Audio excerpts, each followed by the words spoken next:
പാർപ്പിട മേഖലയ്ക്കും കാർഷിക ക്ഷീരവികസന മേഖലയ്ക്കും സ്വയം തൊഴിൽ പദ്ധതികൾക്കും മുൻഗണന നൽകി കായംകുളം മുതുകുളം ബ്ലോക്ക് പഞ്ചായത്ത് ബഡ്ജറ്റ് അവതരിപ്പിച്ചു. ഓണാട്ടുകരയുടെ കാർഷിക പെരുമ വീണ്ടെടുക്കുന്നതിനും എള്ളുകൃഷി വ്യാപനത്തിനും പദ്ധതികൾ. കേരം തിങ്ങും കേരള നാട്ടിലെ നാളികേര ശോഷണത്തിന് പരിഹാരമായി കേടുവന്ന തെങ്ങുകൾ മുറിച്ചുമാറ്റി പുതിയവ വെച്ചുപിടിക്കുന്നതിന് 7,29,020 രൂപയും അനുവദിക്കുന്നു. ക്ഷീരമിത്ര ക്ഷീരവികസന മൃഗസംരക്ഷണ പദ്ധതികൾ. ഗ്രാമീണ കുടുംബങ്ങളുടെ സാമ്പത്തിക വികസനത്തിന് ക്ഷീരമേഖല വഹിക്കുന്ന പങ്ക് ചെറുതല്ല. കാർഷിക മേഖലയിലെ സംയോജിത കൃഷി രീതിയിൽ പ്രധാന പങ്ക് വഹിക്കുന്ന ക്ഷീരമേഖലയിലെ കർഷകർക്ക് ഇത്തവണയും ഇൻസെന്റീവ് നൽകുന്നതിന് 20 ലക്ഷം രൂപ വകയിരുത്തുന്നു.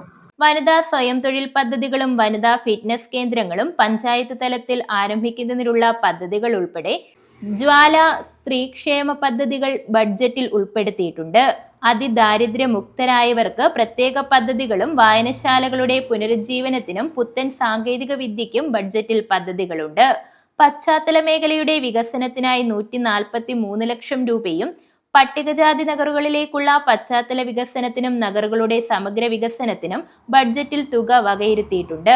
മദ്യോൽപ്പന്ന നിർമ്മാണ യൂണിറ്റ് സ്ഥാപിക്കുന്നതിനും പരിശീലനം നൽകുന്നതിനുമുള്ള പദ്ധതി ഉൾപ്പെടെ ലക്ഷ്യ തൊഴിൽദാന പദ്ധതികൾ, കുട്ടികൾക്ക് വേണ്ടി കിൽക്കാംപെട്ടി എന്ന പ്രത്യേക പദ്ധതിക്കും ബഡ്ജറ്റ് പ്രാധാന്യം നൽകുന്നു.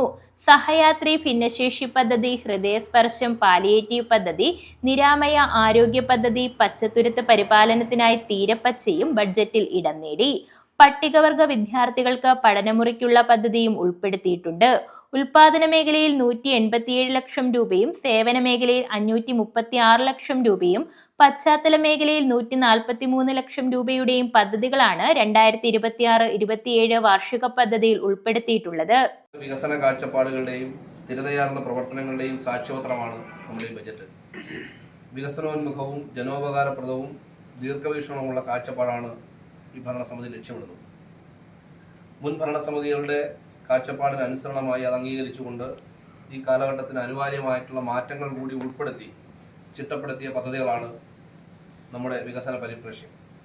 കൃഷിയെ പ്രോത്സാഹിപ്പിക്കുന്നതോടൊപ്പം മൂല്യവർദ്ധിത ഉൽപ്പന്നങ്ങളുടെ യൂണിറ്റുകൾ സ്ഥാപിച്ചുകൊണ്ട് കാർഷിക മേഖലയിൽ നൂതന സാങ്കേതിക വിദ്യകൾ പ്രയോജനപ്പെടുത്തി കർഷകർക്കും ജനങ്ങൾക്കും ക്ഷേമം ഉറപ്പാക്കുന്നതിന് ഈ ഭരണസമിതി ബജറ്റിൽ ലക്ഷ്യമിടുകയാണ്. 46,82,92,892 രൂപ വരവും 44,14,40,500 രൂപ ചിലവും 2,68,52,399 രൂപ മിച്ചവുമുള്ള ബഡ്ജറ്റ് വൈസ് പ്രസിഡന്റ് നിഷ സാംജിത്താണ് അവതരിപ്പിച്ചത്. പ്രസിഡന്റ് അഡ്വക്കേറ്റ് TS താഹ അധ്യക്ഷത വഹിച്ചു. സെക്രട്ടറി ആഷ്ലി നായർ, സ്ഥിരം സമിതി അധ്യക്ഷരായ മുരളി പച്ചംകുളത്ത്, രേഖ S, രശ്മി ശ്രീനി, ഗ്രാമപഞ്ചായത്ത് പ്രസിഡന്റുമാർ, ബ്ലോക്ക് പഞ്ചായത്ത് അംഗങ്ങൾ തുടങ്ങിയവർ ചർച്ചയിൽ പങ്കെടുത്തു. News bureau, Kayamkulam.